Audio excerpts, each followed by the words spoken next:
পদত্যাগ করেছেন শ্রীলঙ্কা ক্রিকেট বোর্ডের সভাপতি সাম্মি সিলভা। সিলভা ছাড়াও বোর্ডের সকল কর্মকর্তা এবং কার্যনির্বাহী কমিটির সদস্যরা পদত্যাগপত্র জমা দিয়েছেন। সাম্মি সিলভার পদত্যাগপত্র আজ আনুষ্ঠানিকভাবে দেশটির প্রেসিডেন্ট অনুরাগ কুমারা দিয়াসানাকে এবং যুব ক্রীড়া বিষয়ক মন্ত্রী সুনীল কুমারা গামাসের কাছে পাঠানো হয়েছে। গতকাল এক বিশেষ সভায় প্রায় ৩ ঘন্টা আলোচনার পর সবাই নিজ নিজ পদ থেকে সরে দাঁড়ানোর বিষয়ে একমত হয়েছিলেন। ৬৫ বছর বয়সী সিলভা ২০১৯ সাল থেকে এসএলসির সভাপতির দায়িত্বে ছিলেন।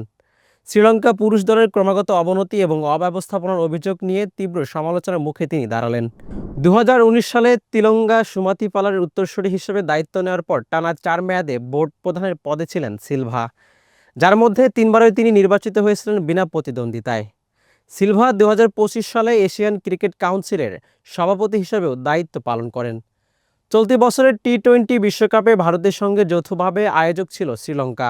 ঘরের মাঠে টুর্নামেন্টের সুপার ৮ পর্ব থেকেই বিদায় নেয় লঙ্কানরা। এর আগে ২০২৩ সালে ওয়ানডে বিশ্বকাপে দলের হতাশাজনক পারফরম্যান্সের পর সিলভাকে সভাপতির পদ থেকে সরিয়ে দেওয়া হয়েছিল। সেই সময় রাজনৈতিক হস্তক্ষেপের কারণে শ্রীলঙ্কা বোর্ডকে সাময়িকভাবে নিষিদ্ধ করেছিল আইসিসি। ২০২৫ সালে সিলভা পুনরায় এসএলসির প্রধান হিসেবে ফিরে এলেও অবশেষে তার ৭ বছরের শাসনের অবসান ঘটল।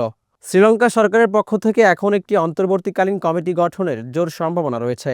ধারণা করা হচ্ছে এই কমিটির নেতৃত্বে থাকবেন সাবেক সংসদ সদস্য ইরান বিক্রমরত্নে।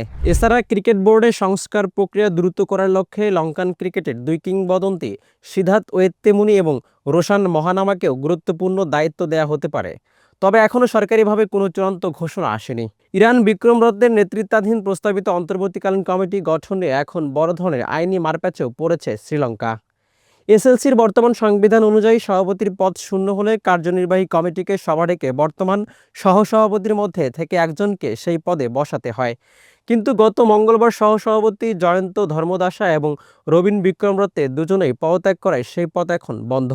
বোর্ড বা সংগঠনের অভ্যন্তরীণ এই নিয়ম এড়িয়ে যাওয়ার জন্য সরকার সাধারণত ১৯৭৩ সালের ২৫ নম্বর ক্রীড়া আইনের ৩৩ নম্বর ধারা ব্যবহার করে থাকে। এই আইন বলে ক্রীড়ামন্ত্রী চাইলে যে কোনো কমিটি বিলুপ্ত ঘোষণা করে নতুন অন্তর্বর্তীকালীন কমিটি গঠন করতে পারে।